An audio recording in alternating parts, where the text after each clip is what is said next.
Breaking news. Medchal జిల్లా Keesara main జంక్షన్లో ఈరోజు తెల్లవారుజామున రక్తపాతం చోటు చేసుకుంది. దొడ్ల మిల్క్ మేనేజర్ శ్రీనివాస్పై కిరణ్ అనే పాల వ్యాపారి తలవారుతో వేట కొడవలతో దాడికి తెగబడ్డాడు. నిందితుడు కిరణ్ గత కొంతకాలంగా పాల వ్యాపారం చేస్తున్నాడు. అయితే దొడ్ల డైరీకి కిరణ్ పెద్ద మొత్తంలో బకాయి పడడంతో ఆ డబ్బు వసూలు చేసే క్రమంలో మేనేజర్ శ్రీనివాస్తో గత కొన్ని రోజులుగా గొడవలు జరుగుతున్నాయి. ఈ క్రమంలోనే కక్ష పెంచుకున్న కిరణ్ ఈరోజు ఉదయం శ్రీనివాస్ను లక్ష్యంగా చేసుకుని దాడి చేశాడు.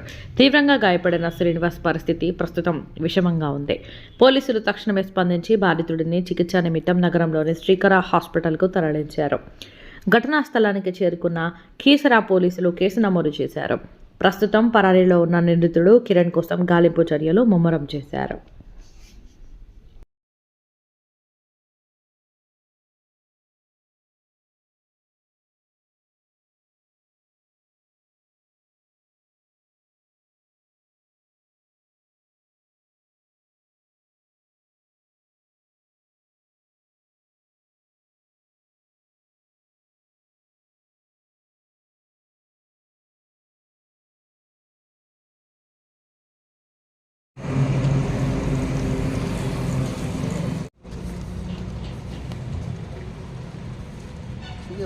దగ్గర